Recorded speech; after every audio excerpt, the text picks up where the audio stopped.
하나님의 말씀 보겠습니다. 신명기 32장입니다.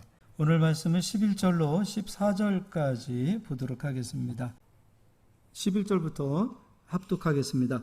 마치 독수리가 자기의 보금자리를 어지럽게 하며 자기의 새끼 위에 너풀거리며 그의 날개를 펴서 새끼를 받으며 그의 날개 위에 그것을 엎는 것 같이 여호와께서 홀로 그를 인도하셨고 그와 함께한 다른 신이 없었도다.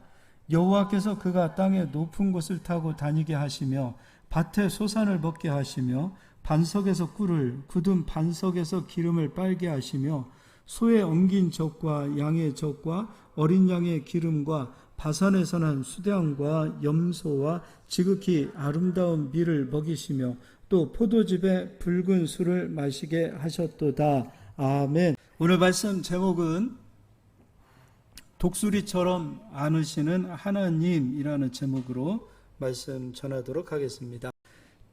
마치 독수리가 자기의 보금자리를 어지럽게 하며 자기의 새끼 위에 너풀거리며 그의 날개를 펴서 새끼를 받으며 그의 날개 위에 그것을 엎는 것 같이 여호와께서 홀로 그를 인도하셨고 그와 함께한 다른 신이 없었도다. 여호와께서 그가 땅의 높은 곳을 타고 다니게 하시며 밭에 소산을 먹게 하시며 반석에서 꿀을 굳은 반석에서 기름을 빨게 하시며 소의 엉긴 젖과 양의 젖과 어린 양의 기름과 바산에서 난 수량과 염소와 지극히 아름다운 밀을 먹이시며 또 포도즙에 붉은 술을 마시게 하셨도다. 지금 13절 14절은 가나안 땅을 비유하고 있습니다. 젖과 꿀이 흐르는 가나안 땅의 축복을 이야기하고 있습니다. 그 가나안 땅에 들어가기까지 하나님께서 이스라엘 백성을 어떻게 인도하시는가? 11절에 보니까 독수리가 자기 새끼를 안아서 또 자기 새끼를 업어서 인도하시는 그런 장면으로 독수리가 자기 새끼를 보호하듯이 그렇게 하나님께서는 이스라엘 백성을 인도하시는 그런 내용이 11절, 12절에 이렇게 기록되어져 있습니다. 독수리 사진을 한번 보도록 하겠습니다. 독수리는 땅의 왕입니까? 하늘의 왕입니까? 하늘의 왕이죠. 독수리는 하늘의 왕입니다. 근데 독수리 새끼는 어디에 집을 짓고 있는가? 그것도 한번 사진을 볼까요? 예. 대개는 독수리는요, 땅에다 집을 짓지 않는답니다. 독수리는 저렇게 높은 절벽에, 벼랑 끝에 어떤 사람이라든지 다른 동물들이라든지 그러한 것들이 접근할 수 없는 아주 높은 곳에 하늘의 왕답게 저는 높은 저런 곳에 둥지를 짓는다고 합니다. 또 둥지에 있는 새끼들도 한번 볼까요? 저 둥지 안에 있는 저 새끼들 예쁘지요? 그리고 저 새끼를 보호하고 있는 저 엄마 독수리를 보게 됩니다.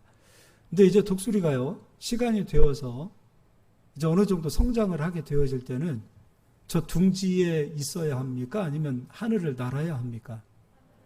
하늘을 날아야 됩니다. 그런데 한 번도 하늘을 날아보지 못한 독수리는 저 둥지가 편안하겠죠. 그리고 저 둥지에서 나온다는 것 자체가 위험한 일일 것입니다. 그런데 엄마 독수리, 아빠 독수리, 부모로서 저 독수리는 자기 새끼가 저 둥지에서 평생 살기를 원치 않습니다. 저 둥지에서 빨리 나오기를 원할 것입니다. 그리고 저 둥지는 시간이 지나면 저 새끼들에게 처음에는 편안한 장소일지 모르겠지만 시간이 지나고 자기 몸집이 커졌을 때는 저 둥지는 반드시 저 독수리 새끼에게 위험한 둥지가 되어질 겁니다.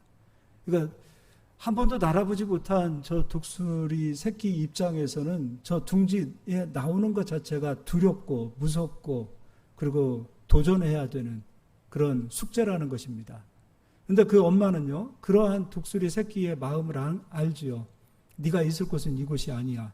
너는 하늘의 왕이야. 창공을 날아야 된다. 그래서 독수리의 새끼를 훈련시켜야 하고 하늘을 날게 하는 일들을 독수리 부모가, 엄마가, 아빠가, 엄마가 하는지 아빠가 하는지 모르겠습니다. 어쨌든 간에 독수리 엄마라고 통일합시다. 독수리 엄마는 저 새끼를 저 둥지에서 나오게 하고 그리고 저 둥지에서 나온 새끼를 날게 하는 훈련을 시켜서 하늘의 왕으로 살 수 있게 한다는 것입니다. 저거를 이제 한번 기억해 보세요. 이제 오늘 여러분이 독수리가 저런 모습으로 자기 새끼를 훈련시키는구나 라는 것을 기억하시고 이제 오늘 말씀을 한번 들어보도록 하겠습니다. 먼저 잠언서 26장을 가서 보겠습니다. 게으른 자의 비유가 나옵니다. 잠언서 26장 13절부터 제가 읽어드리도록 하겠습니다. 게으른 자는 길에 사자가 있다, 거리에 사자가 있다 하느니라. 문짝이 돌적이를 따라서 도는 것 같이 게으른 자는 침상에서 도느니라. 게으른 자는 그 손을 그릇에 놓고도 입으로 올리기를 괴로워하느니라. 게으른 자는 사리에 맞게 대답하는 사람 7보다 자기를 지혜롭게 여기느니라. 성경에는 게으른 자에 대한 이야기가 나오는데 물론 잠언서에서는 게으른 자에 대한 특징들을 여러 군데 설명하고 있습니다. 그러나 지금 26장의 13절부터는 종합적인 게으른 자의 모든 설명을 하고 있습니다. 네 가지 특징이 있습니다. 13절 보니까 게으른 자는 길에 사자가 있다, 거리에 사자가 있다 하느니라. 게으른 자의 첫 번째 특징은 핑계가 많습니다. 항상 핑계를 댑니다. 남 탓, 하나님 탓, 세상 탓, 부모님 탓. 젊으신 분들은 절대로 부모님 탓하지 않기를 예수님의 이름으로 축원드립니다. 부모님 탓하지 마세요. 그러면 안 됩니다. 또 14절입니다. 문짝이 돌적이를 따라서 도는 것 같이 게으른 자는 침상에서 도느니라. 게으른 자의 두 번째 특징은 잠자기를 좋아합니다. 잠은 보약입니다. 그런데 잠을 사랑해서는 안 됩니다. 잠자기와 친구가 되어서도 안 됩니다. 게으른 사람들의 특징은 잠자기를 좋아합니다. 물론 문제는 영적인 잠도 있고 육적인 잠도 있습니다. 그러나 지나친 잠은 영적인 잠이든 육적인 잠이든 좋지 않습니다. 게으른 자들의 특징은 잠자기를 좋아합니다. 세 번째 14절에 문짝이 돌적이를 따라서 도는 것 같이 게으른 자는 침상에서 도느니라. 세 번째 특징은 게으른 자는 조도 못 먹습니다. 조도 못 먹어요. 게으른 자의 특징입니다. 의심이 많습니다. 용기가 없습니다. 먹을 만한 용기도 없어요. 의심이 많아요. 항상 그의 발목을 붙잡는 것은 의심입니다. 뭘 해도 안 되겠지? 이렇게 하면 안 될 거야. 이렇게 하면 될 거야. 이렇게 하면 될 수밖에 없어. 이런 생각을 갖지 못해요. 이렇게 하면 안 될 거야. 이렇게 해서 안 돼. 이런 상황에서는 안 될 수밖에 없을 거야. 항상 의심하는 겁니다. 그래서 저도 못 먹습니다. 너 이거 먹어. 이거 해봐. 그래도 못 먹어요. 그게 게으른 사람의 특징입니다. 또 16절입니다. 게으른 자는 사리에 맞게 대답하는 사람 7보다 자기를 지혜롭게 여기느니라. 게으른 사람의 특징은 말은 게으르지 않습니다. 말은 항상 부지런합니다. 입은 부지런해요. 말을 잘합니다. 그러나 행함이 없습니다. 말을 들어보면 대한민국에서 믿음을 제일 좋아해요. 말만 들었을 때는 저 사람하고 뭔가 하면은 야 뭔가 될 것 같아. 근데 행동이 없어요. 말만 잘하는 그런 게으른 자의 모습을 보게 됩니다.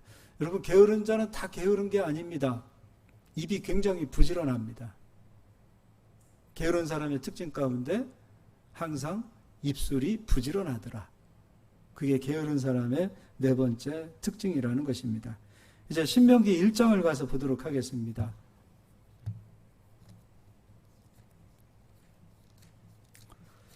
오늘 본문 말씀에는 독수리가 자기 새끼를 안아서 가나안 땅으로 인도하시는 그런 장면이 설명되어져 있죠. 그리고 가나안 땅에 대한 젖과 꿀이 흐르고 있는 것에 대한 축복을 설명하고 있습니다. 그런데 이스라엘 백성들은 출애굽한 이후에 정확히 1년입니다. 많은 시간이 지난 게 아니에요. 1년이 된 이후에 유월절을 지킵니다. 유월절을 지키고 난 이후에 하나님께서 이스라엘 백성에게 내가 너희에게 약속한 가나안 땅으로 이제 들어가라 했을 때 다 준비되어져 있어요. 들어가기만 해요. 하면 가나안 땅을 누릴 수가 있어요. 근데 여기에서 이스라엘 백성들의 발목을 잡고 있었던 그 마음이 무엇이냐면 게으름이었어요. 의심했어요. 저도 못 먹어요. 들어가서 밟으면 내 건데 못 들어가요. 그리고 핑계를 댑니다. 그리고 영적인 잠에 빠져버렸습니다. 영적인 잠이라는 것은 다른 거 아닙니다. 일하지 않는, 일할 수 없는 그런 상태가 영적인 잠이에요. 요즘은 그리스도인들이 영적인 잠에 빠져있는 분들이 의외로 많습니다. 은사도 있고 능력도 있고 하나님이 주신 권능도 있습니다. 재능도 주셨어요.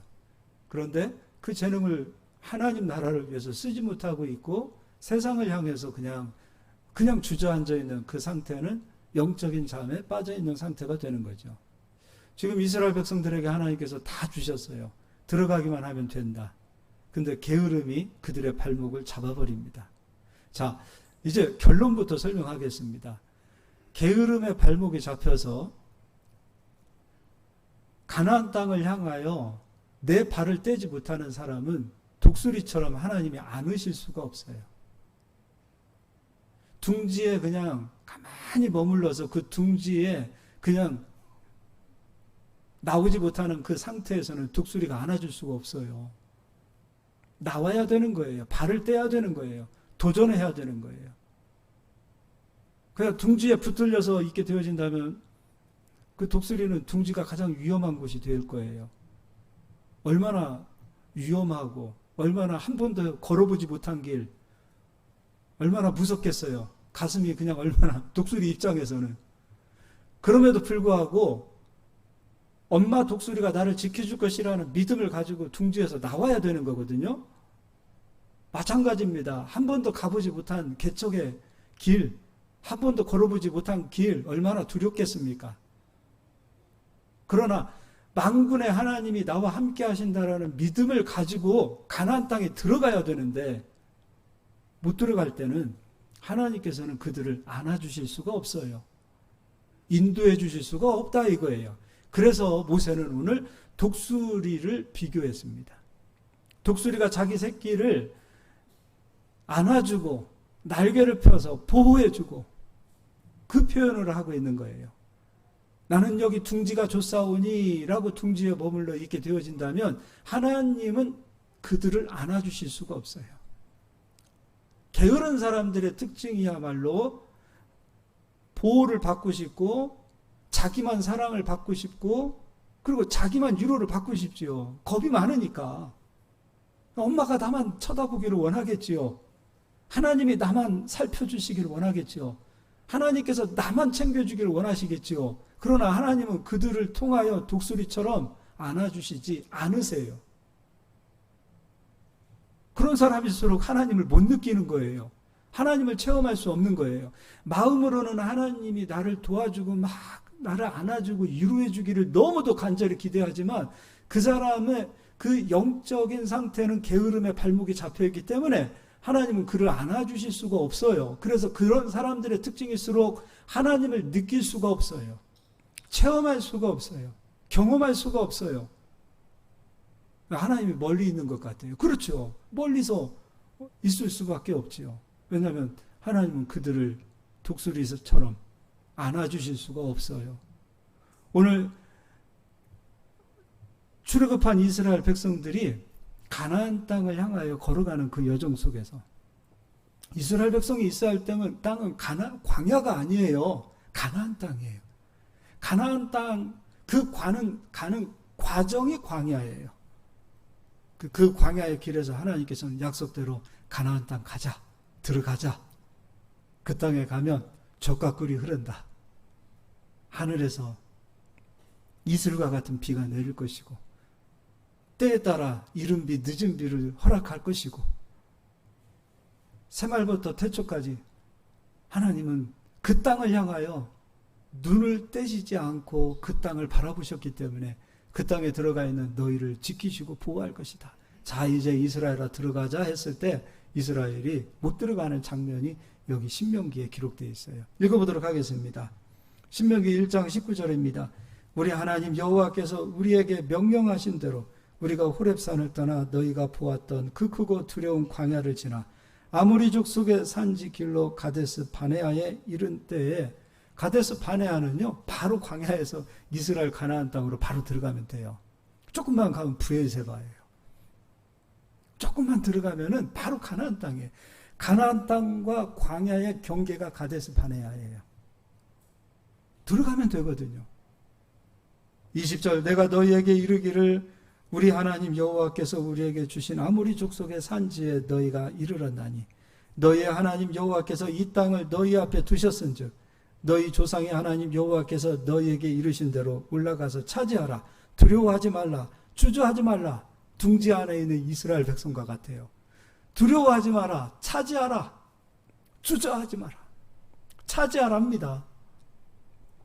22절, 너희가 다 내 앞으로 나와 말하기를 우리가 사람을 우리보다 먼저 보내어 우리를 위하여 그 땅을 정탐하고 어느 길로 올라가야 할 것과 어느 성읍으로 들어가야 할 것을 우리에게 알리게 하자 하기에. 그럼 여러분, 하나님 말씀하시면 정탐하지 말고 그냥 들어가세요. 너무 많은 정탐하다가 주저앉아요.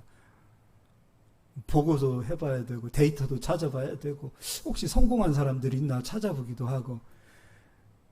그 뭡니까? 그건 애초에 순종하겠다는 겁니까? 순종하지 않겠다는 겁니까? 내가 봤을 때는 순종 안 하겠다는 거예요. 약속하셨고 말씀하셨으면 들어가시는 거예요. 들어가야 돼요. 너무 많은 정탐을 하다 보면 주저앉아요. 그것도 일종의 게으른 사람의 특징 가운데 하나입니다. 정탐하다가 이들이 마음이 변해버립니다. 23절, 내가 그 말을 좋게 여겨 너희 중 각 지파에서 한 사람씩 12를 택하며 그들이 돌이켜 산지에 올라 에스골 골짜기에 이르러 그곳을 정탐하고 그 땅의 열매를 손에 가지고 우리에게로 돌아와서 우리에게 말하여 이르되 우리의 하나님 여호와께서 우리에게 주시는 땅이 좋더라 하였느니라. 그러나 너희가 올라가기를 원하지 아니하고 너희의 하나님 여호와의 명령을 거역하여 장막 중에서 원망하여 이르기를 여호와께서 우리를 미워하심으로 아모리 족속의 손에 넘겨 멸하시고 우리를 애굽 땅에서 인도하여 내셨도다. 우리가 어디로 가랴? 우리의 형제들이 우리를 낙심하게 하여 말하기를 그 백성은 우리보다 장대하며 그 성읍들은 크고 성곽은 하늘에 닿았으며 우리가 또 거기서 아낙 자손을 보았노라 하는도다 하기로.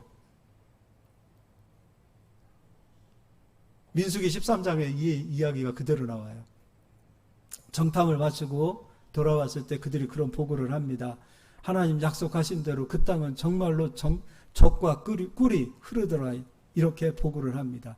그런데 그곳에는 아낙 자손이 살고 있습니다. 우리는 그들 보기에도 스스로 보기에도 우리는 메뚜기 같습니다 라고 얘기를 해요. 하나님이 우리와 함께 하신다라는 믿음은 하나도 없었어요. 눈에 보이는 저 아낙 자손의 무서운 철병거만 보이는 거예요. 두려운 거예요. 그래서 그들은 간담이 녹아버렸습니다. 두려워하지 마라. 가서 차지하라. 그곳을 정복하라. 내가 너와 함께 하리라. 분명히 말씀하셨음에도 불구하고 하나님께서 나와 함께 하신다는 이야기는 다 사라져버렸습니다. 믿음도 없어졌습니다. 눈에 보이는 것을 말했어요. 현실은 그렇습니다. 사실입니다. 현실은 우리에게 보여지는 사실입니다. 그러나 현실은 언제나 우리에게 두려움을 주고 현실은 언제나 우리에게 간담을 놓게 합니다. 그러나 현실을 주장하시고 다스리시고 현실 위에서 역사하시는 하나님을 볼 수 있는 믿음이 있어야 합니다. 하나님은 현실보다 큽니다. 하나님은 문제보다 크십니다. 그 믿음이 있어야만이 우리는 하나님이 독수리처럼 나를 도우시는 하나님, 나를 안으시는 하나님, 나를 품으시는 하나님, 나와 함께 하시는 그 하나님을 우리는 만날 수 있는 거예요. 여전히 광야에서, 여전히 둥지에서 여기가 좋사오니 두렵고 무서움으로 떨면서 발을 내딛지 못하는 그 상황에 처해 있는 그 독수리 새끼와 여기 민수기 13장, 신명기 1장에 말하고 있는 이스라엘 백성들과 다를 게 뭐가 있습니까? 이 상태가 바로 게으름에 붙들렸다는 거예요. 다른 말로 두려움에 붙들렸다는 거예요. 다른 말로 믿음이 없는 영적인 상태가 되었다는 거예요. 이 상태에서는 하나님은 도우실 수 없어요. 역사하실 수 없어요. 생각해 보십시오. 우리는 끊임없이 그런 얘기 되게 많이 합니다. 실패도 성공의 어머니다. 그러나 우리는 실패를 두려워합니다. 왜 두려워합니까? 내가 가지고 있는 것도 다 내 거라는 생각을 가지고 있으니까 실패도 두려워하는 거 아닙니까? 그럼 성공은 내가 한 거 아닙니까? 하나님이 주신 건가요? 그것도? 성공했을 때 그때만 하나님이 도우시는 거예요? 성공도 실패도 하나님 손에 있다면 우리는 가나안 땅을 향하여 적과 꿀이 흐르는 그 약속이 있는 곳을 향하여 발을 내디뎌야 될 거 아닙니까? 정탐은 잘합니다. 데이터는 잘 뽑습니다. 통계는 잘 뽑습니다. 다른 사람이 성공한 경험은 잘 듣습니다. 혹시나 실패한 사람들은 없을까? 실패한 사람들 경험도 수없이 듣습니다. 그러나 그건 진실이 아닙니다. 그건 사실이 아닙니다. 진리는 하나님께서 지금 나와 함께 하신다는 것이 진리입니다. 진리는 하나님의 말씀은 변하지 않는다는 것. 하나님은 한 번도 우리를 실망시키지 않으신다는 것. 그것이 진리입니다.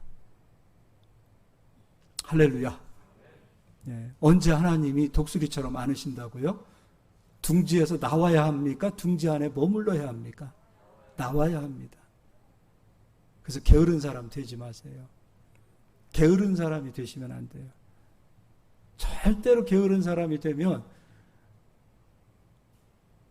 독수리처럼 나를 도우시는 하나님의 손길을 체험할 수 없어요. 그래서 우리 성도님들은 가서 차지하라. 두려워하지 마라. 내가 너와 함께 하리라. 그 말씀을 붙드시기를 예수의 이름으로 축원합니다. 이번에는 여호수아 3장을 가서 보겠습니다. 3장 14절입니다.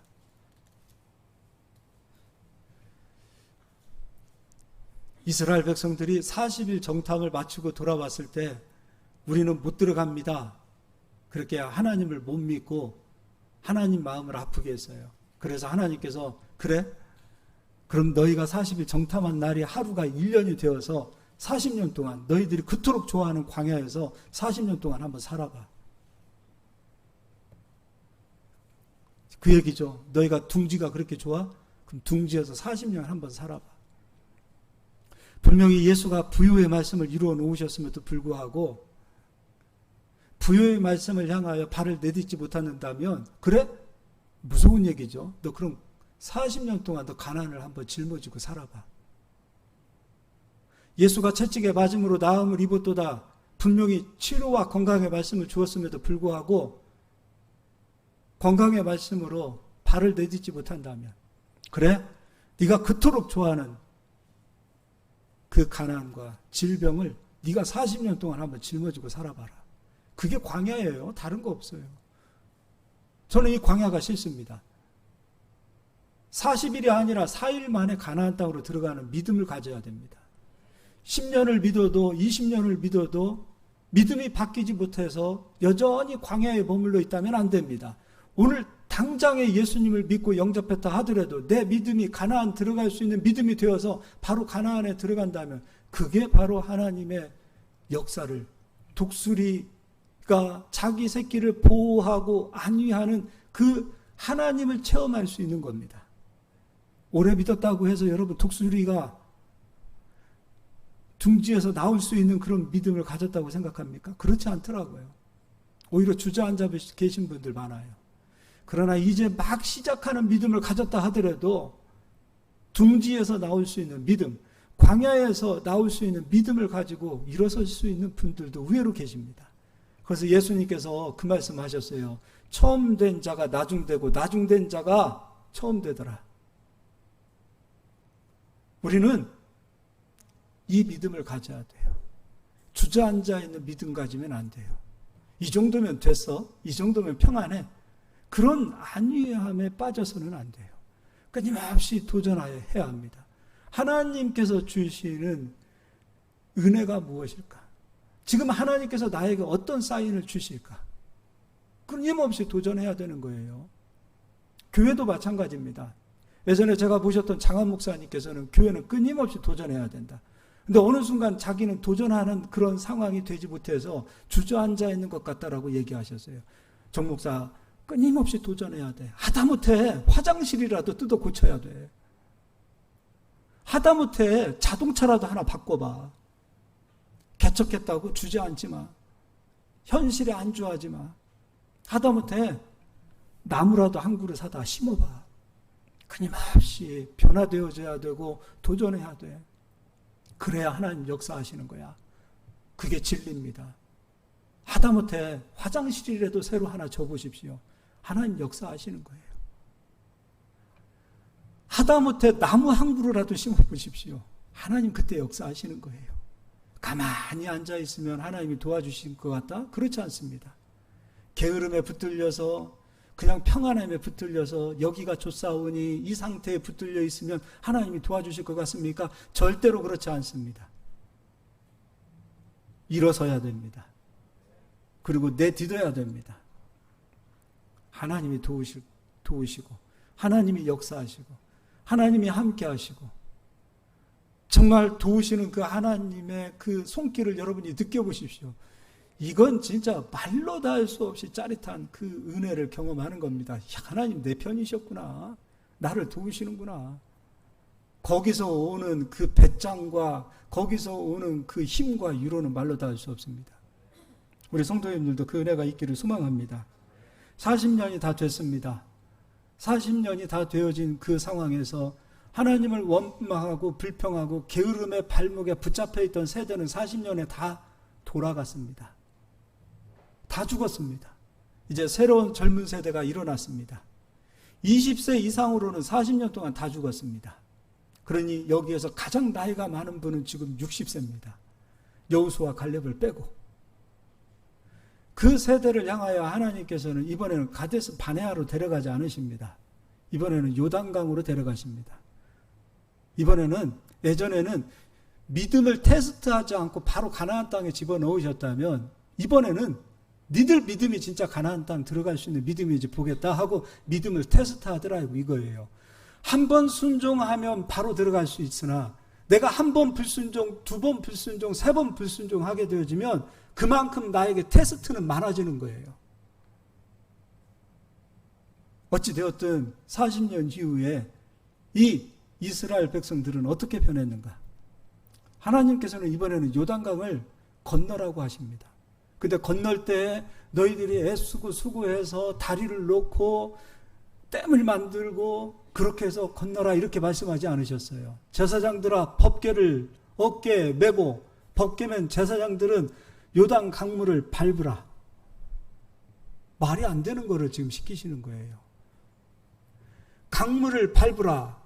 그리하면 위로부터 내리는 그 강물의 물은 쌓여서 서리라. 그리고 이스라엘 백성들은 마른 땅을 향하여 건너가게 되었어요. 자, 여기에서 제사장들이 법궤를 어깨에 메고 정말로 강물을 밟으면 강물이 쌓여 설까? 강물이 마르게 될까? 이런 생각을 안 가졌을까? 그런 생각도 해봅니다. 가질 수도 있다고 생각을 합니다. 그러나 그들은 밟았다 이거예요. 그러나 그들은 밟았어요. 40년 동안 하나님께서 역사하시는 것을 그들은 눈으로 보고 체험했습니다. 하나님 말씀에 순종하니 하나님은 역사하셨고, 불순종하니 하나님께서는 그 불순종한 것에 대한 값으로 죽이시고, 그리고 심지어는 저주도 하셨어요. 그것을 눈으로 목도하였습니다. 그 40년의 그 훈련을 통하여 이들은 그래 하나님이 말씀하면 무조건 된다라는 믿음을 가지고 밟았더라 이거죠. 밟을 때 독수리처럼 하나님께서 그들을 안으시는 거예요. 이게 독수리가 자기 새끼를 보호하고 안아주신 것처럼 하나님이 이스라엘을 안아주셨더라 이거죠. 밟아야 되는 거예요. 순종해야 되는 거예요. 발을 떼야 되는 거예요. 게으름의 발목에 붙잡혀서는 안 되는 거예요. 게으름을 깨부셔야 되는 거예요. 게으름은 다른 데 있잖아요. 내 몸에 있잖아요. 내 생각에 있어요. 내 마음에 있어요. 이미 내가 게으르고 내 마음이 게으른 자가 되어 있기 때문에 내 몸이 따라가는 거예요. 내 생각에서 게으름을 깨트려버리고 내 마음에서 게으름을 부셔버렸을 때 내 몸이 하나님의 말씀을 향하여 따라가게 되어 있는 거예요. 세상에서도요, 예수님 안 믿는 사람들도요, 부지런한 사람은 그래도 부자로 삽니다. 게으른 사람이 가난하게 살아봤다는 얘기를 들어보지 못했습니다. 게으른 사람은 그래도 자기 처자식 굶주리지 않습니다. 굶기지 않아요. 하나님을 믿는 그리스도인들이 얼마나 게으른지 몰라요. 말로는 다 하나님이 해주시고 하나님이 역사하시고 하나님이 다 도와주신대요. 근데 자기 자신은 발을 안 떼요. 그러고는 하나님께서 축복해 주신대요. 우리가 발을 떼야 하나님이 일하시는데 발은 안 떼고 하나님이 역사하신대. 얼마나 게으른지 몰라요. 자기 자신은 순종하지 않아요. 자기 자신은 하나님 말씀 앞에 도전하지 않아요. 요단강을 밟으려고 하지 않아요. 그러면서 말로는 하나님이 도와주신대요. 그러면서 착하게 살면 하나님이 축복해 주신대요. 그런 걸 비교해요. 세상 사람은 술 먹지만 예수 믿는 사람은 술 안 먹잖아요. 여러분이 술 안 먹어서 구원받습니까? 제가 얘기하잖아요. 이슬람은 커피 문화고 기독교는 술 문화였다고. 십자군 전쟁 때 이슬람은 술을 먹지 않기 때문에 커피를 마셨고, 십자군 전쟁 때 기독교인들은 전쟁 끝나면 밤에 다 술 마셨어요. 그러니까 아침에 해장하느라고 정신없을 때 커피 한 잔 마시고 맨정신에 이슬람이 싸우고 그랬던 거예요. 술로 어떻게 세상 그리스도인들을 평가합니까? 러시아가 기독교 국가가 된 것은 술 때문에 기독교 국가가 된 거예요. 어떻게 그런 걸로 우리가 평가를 합니까? 그리스도인으로서 평가되어져야 되는 것은 하나님을 하나님으로 모시고 있다면 그분 말씀에 순종하는 자들이 그리스도인 아닙니까? 말씀을 뒤편개쳐버리고 도덕과 윤리가 하나님이 되어버리는 상황이 되어졌어요. 물론 세상 사람들보다 더 경건해야 되고 세상 사람들보다 더 우리는 깨끗해야 됩니다. 그러나 그것으로 세상은 절대 변화시킬 수 없습니다. 우리 살아있는 성도님들은 하나님 말씀이라면 목숨 걸고 순종해야 됩니다. 그게 성도지요. 그게 성도입니다. 하나님 말씀이라면 목숨 걸고 믿어야 하고 목숨 걸고 순종하고 목숨 걸고 발을 내딛어야, 그게 하나님의 백성 아니겠습니까? 그것으로 구분해야 되는 겁니다. 그것으로 성도와 세상 사람인지 나뉘는 것입니다. 우리는 도전하는 사람들이에요. 오늘 예배를 드리고 세상을 향하여 나갈 때 우리 성도님들은 도전하는 사람들이요, 그리고 요단강에 발을 밟는 사람들이고 하나님 말씀에 목숨 걸고 순종하는 사람들로 나가셔야 되는 겁니다. 그럴 때 하나님께서 독수리처럼 우리 성도들을 붙들어 주시고 안위하시고 내가 너에게 힘을 주리라, 내가 너를 붙들어 주리라, 내가 너와 함께 하리라, 그 도우시는 하나님을 만날 수 있고 체험할 수 있는 거예요. 그들이 성도예요. 성경에 그 말씀 했어요. 걱정하지 마. 너 한 사람 때문에 네가 다니는 직장이 잘 될 거야. 너 한 사람 때문에 네가 하는 사업차가 잘 될 거야. 걱정하지 마. 너 때문에 너의 가정이 복을 받을 것이야. 걱정하지 마. 너 때문에, 너 한 사람 때문에 너의 교회가 부흥할 거야. 이게 성경의 법칙 아닙니까? 우리가 적어도 그 정도 믿음을 가지고 세상을 향하여 나가야 되지 않겠습니까? 오늘 여기 읽었나요? 제가 본문 말씀 읽어드리도록 하겠습니다. 여호수아 3장 14절부터 읽어드리겠습니다. 백성이 요단을 건너려고 자기들의 장목을 떠날 때에 제사장들은 언약궤를 메고 백성 앞에서 나아가니라. 요단이 곡식 거두는 시기에는 항상 언덕에 넘치더라. 궤를 맨 자들이 요단에 이르며 궤를 맨 제사장들의 발이 물가에 잠겼어요. 순종했어요.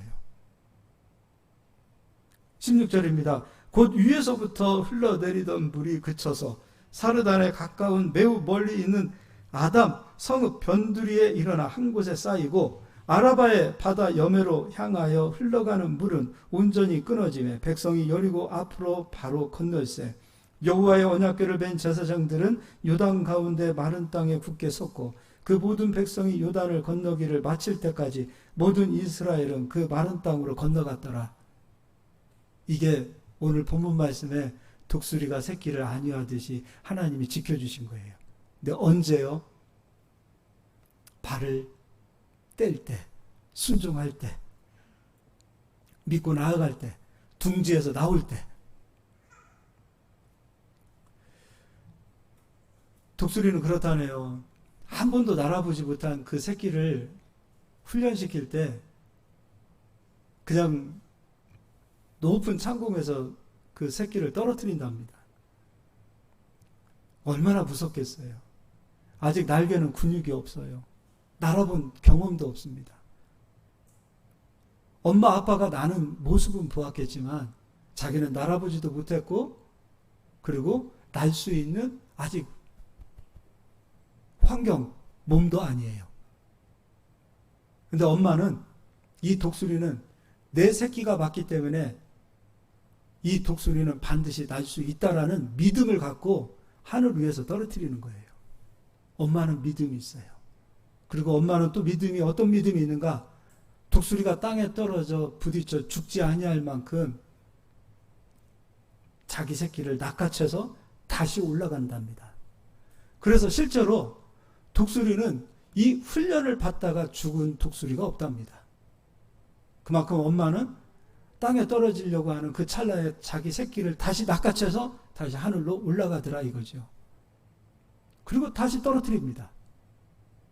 그럼 이 새끼는 날개짓을 할 거 아니에요. 날개짓 가운데 푸덕푸덕 하던 그 날개에 근육이 생기고, 그리고 순간에 바람을 타고 독수리는 날개되더라 이거죠. 그때부터 독수리가 하늘의 왕이 되는 거예요. 혹독한 훈련이 있기 때문에 하늘의 왕이 될 수 있었던 거예요. 우리도 평안한 가운데 하나님의 역사하심과 하나님의 도우심과 하나님의 손길을 경험할 수는 없습니다.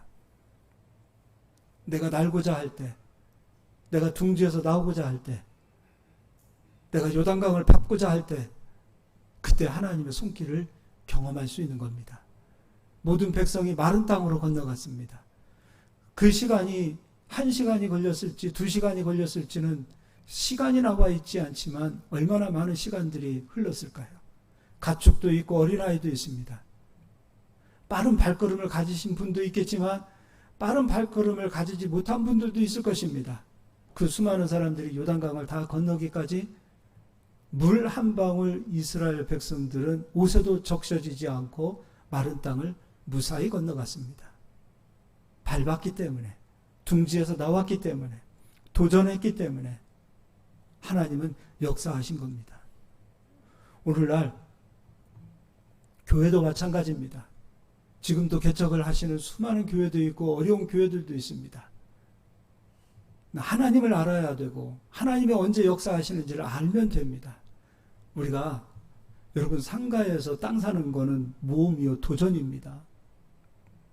땅 사서 건축하는 것도 모험이고 도전입니다. 쉬운 일은 아닙니다. 피가 마르는 일일 수도 있고 정말로 가슴이 입이 바짝바짝 말라가는 일일 수도 있습니다. 그러나 도전해야 하나님은 역사하십니다. 여러분의 기업도 가정도 마찬가지입니다. 도전해야 하나님은 역사하십니다. 주저앉아 있으면 어느 날 하나님께서 누군가를 통해서 막 몇십억을 갖다 줘서 그때 교회가 부흥했다? 이거는 1000개 중에 10,000개 중에 100만 개 중에 한두 개 있을까 말까 한 것입니다. 그리고 저는 그런 거를 기대하지 않습니다. 그런 것은 저는 기대하지 않습니다. 어느 날 갑자기 땅 부자가 되고 어느 날 갑자기 1000만금, 10,000,000금 로또를 맞아보십시오. 정신부터가 망해집니다. 정신부터. 내가 도전하고 내가 둥지에서 나오고 내가 발을 밟았을 때 그때 하나님이 역사하시는 그것들을 체험하고 경험하고 그것을 분깃으로 얻어야만이 우리의 정신이 변하지 않습니다. 정신이 그래도 살아있게 되어지는 거예요. 그래도 그 사람 속에 있는 이 생각과 마음이 그래도 깨끗하고 그래도 변하지 않고 그래도 하나님이 계속해서 쓰실 수 있는 그런 믿음의 사람이 될 수 있는 겁니다. 우리 성도님들도 작은 것이지만 작은 일이라 하더라도 도전하십시오. 주저앉지 마십시오.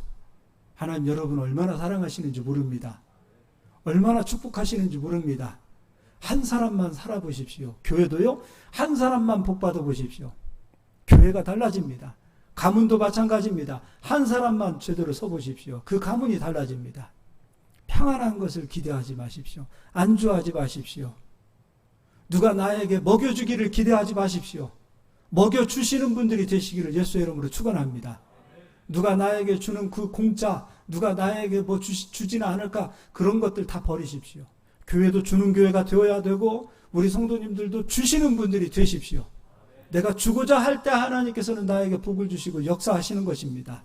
줄 수 있는 사람, 나눌 수 있는 사람, 그런 복덩어리들이 되시기를 예수의 이름으로 축원합니다.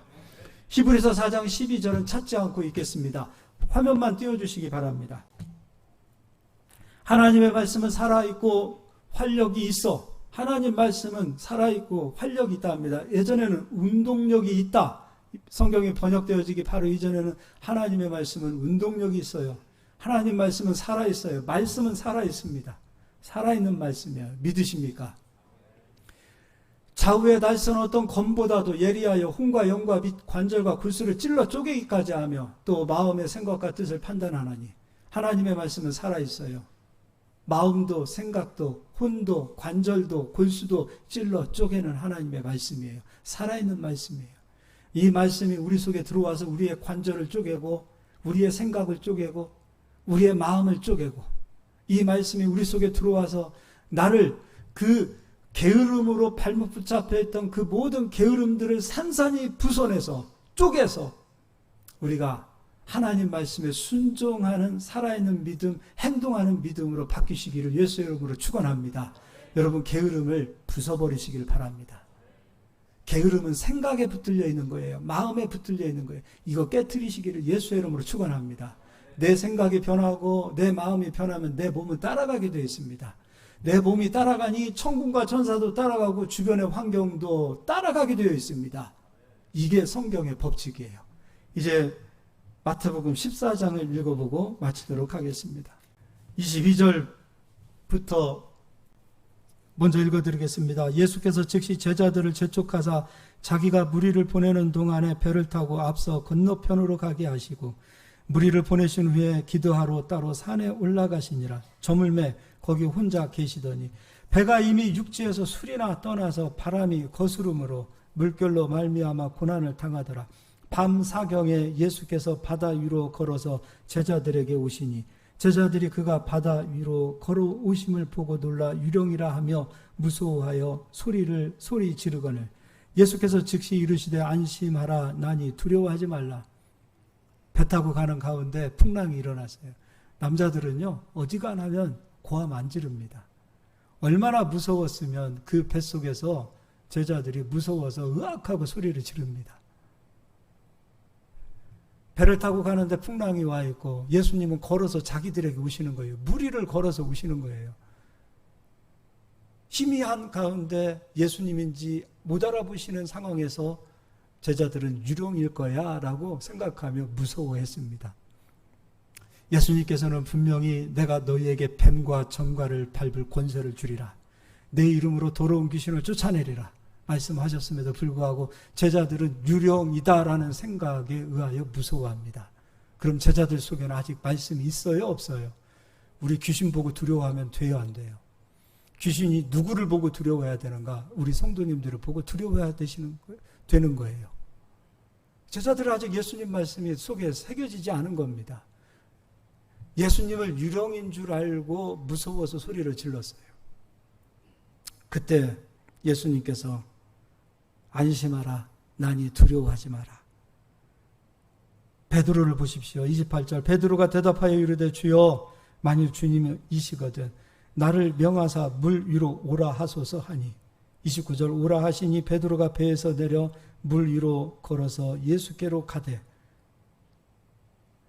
바람을 보고 무서워 빠져가는지라 소리질러 이르되 주여 나를 구원하소서 하니 예수께서 즉시 손을 내밀어 그를 붙잡으시며 이르시되 믿음이 작은 자야 왜 의심하였느냐 하시고 배에 함께 오름에 바람이 그치는지라 배에 있는 사람들이 예수께 절하며 이르되 진실로 하나님의 아들이로소이다 하더라. 베드로가 예수님에게 만일 주님이시거든 나에게 오라 말씀하소서. 예수님께서 오라 이리 오라. 아직 예수님은 지금 물가에 있는 거예요. 그리고 베드로는 배에 있는 거예요. 근데 그 오라는 말이 떨어졌을 때 베드로가 배에서 내려 무리를 걷습니다. 이 정도 믿음 가진 사람이 어디 있겠습니까? 근데 물에 빠지지 않았어요. 이때를 가리켜서 하나님께서 독수리처럼 새끼를 안으셨다라는 말을 쓸 수가 있는 거예요. 몇 걸음 뗀 발을 뛰기 시작합니다. 주변의 환경은 변하지 않았어요. 아직도 바람이 불고요. 아직도 주변의 환경은 무시무시하고 무섭습니다. 근데 마음속에 다시 베드로 마음속에 두려움이, 무서움이 심겨집니다. 그 심겨지는 그 두려움으로 인하여 베드로는 다시 물에 빠져버립니다. 어쩜 그리 똑같은지 모릅니다. 우리가 이 세상을 살아가는 그 모든 날과 베드로가 지금 물 위를 걷다가 물에 빠져버리는 상황과 인생이 어쩜 그리 똑같은지 몰라요. 이건 믿음의 사람들이 걸어가는 길입니다. 우리는 주님이 오라 해서 주님을 믿고 주님을 바라보고 주님을 향하여 걸어가는 성도들입니다. 우리는 다 주님을 따라 걸어가는 사람들이에요. 가다 보니 코로나가 옵니다. 가다 보니 기근이 옵니다. 가다 보니 나를 괴롭히는 사람들도 생기기 시작합니다. 가다 보니 환경이 좋지가 않습니다. 이러한 상황 속에서 우리의 마음 속에는 계속해서 하나님을 향한 믿음이 심겨져야 되는데 그 믿음이 아니라 두려움과 무서움이 심겨졌을 때 우리는 그 두려움에 의하여 물에 빠져버리는 그런 허우적대는 인생이 되어집니다. 그러나 그때도 걱정하지 마십시오. 도전하는 사람은 물에 빠졌다 하더라도 다시 예수님이 건지십니다. 문제는 도전하지 않는 사람들이 문제라 이겁니다. 도전하는 사람은 물에 빠질 수도 있습니다. 가다 보면 진짜로 두려울 수도 있습니다. 가다 보면 안 되는 일이 생길 수도 있습니다. 그러나 두려워하지 마십시오. 우리가 허우적거리고 있을 때 그때 주님은 건지십니다. 왜냐? 우리가 물 위를 걸었기 때문입니다. 순종하고 오라는 말씀을 믿고 우리는 걸어봤기 때문입니다.